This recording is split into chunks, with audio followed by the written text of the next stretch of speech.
Hi, and welcome to video number 5. In this specific video, you're going to learn about keywords, hashtags, and links.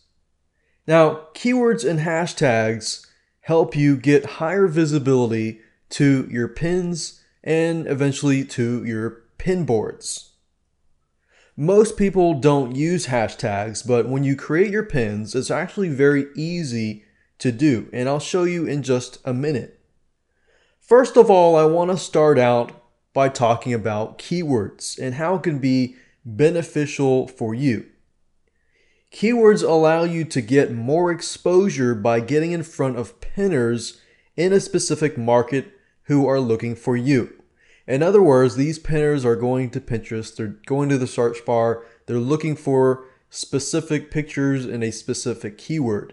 So if you can apply your keywords to specific images, you can get more targeted eyeballs onto your pins. And it also will get ranked into the search engines.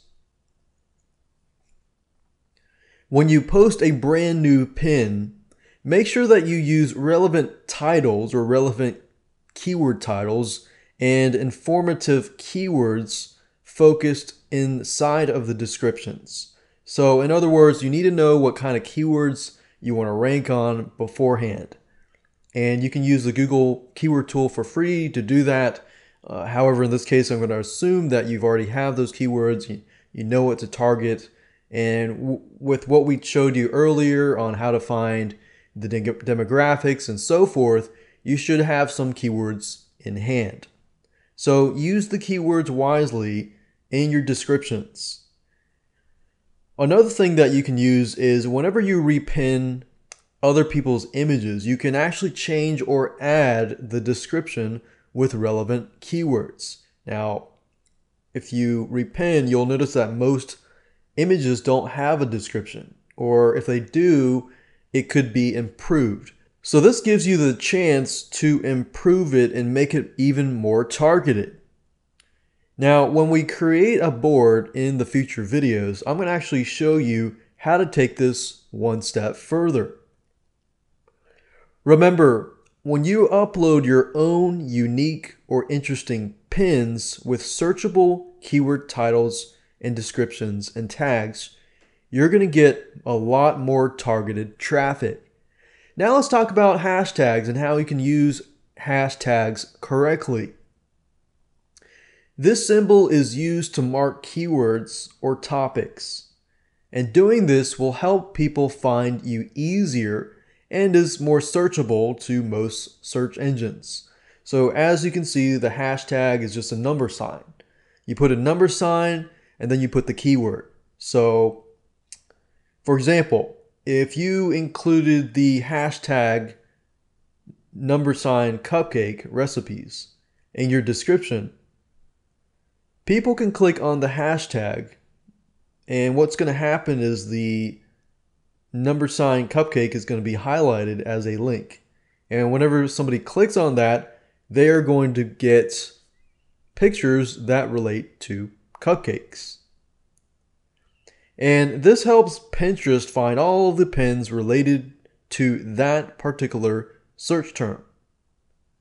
Let me give you a live example, something that I went to Pinterest and repinned somebody's item here, the yummy number sign lemonade number sign cupcake recipe.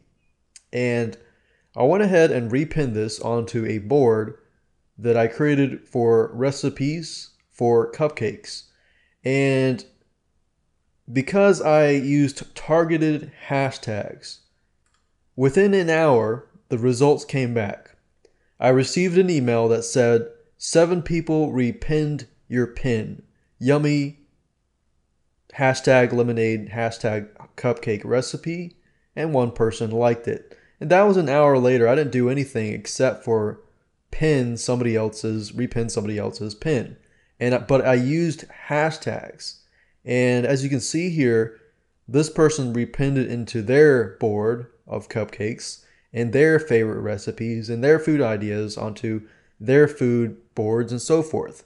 So imagine just having one image on your board and having a collection of all of your images, but they are targeted.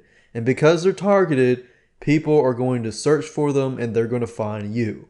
So imagine this, like an hour later, it was 7 people.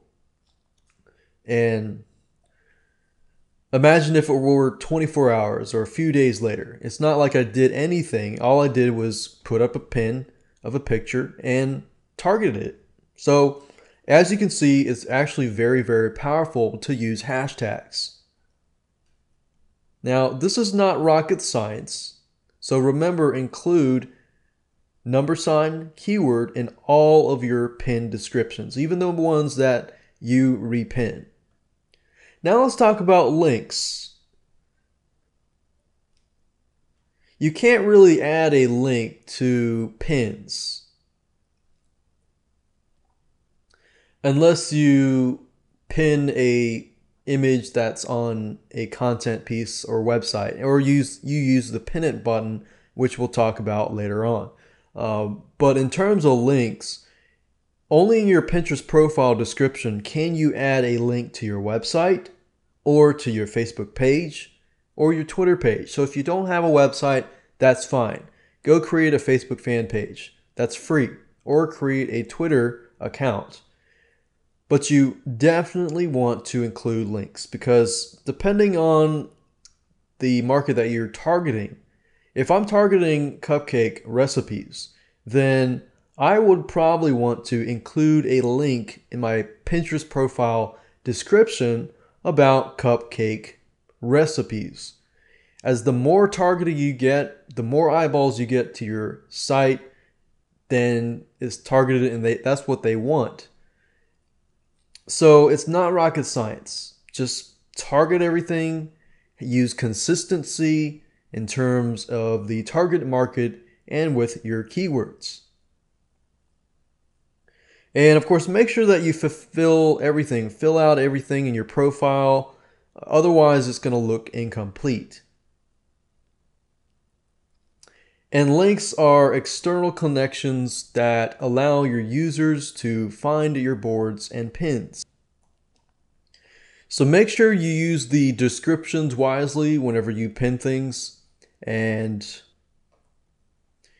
make sure that you include a link in your Pinterest profile description and use the pin it button as much as possible to pin other content from your website.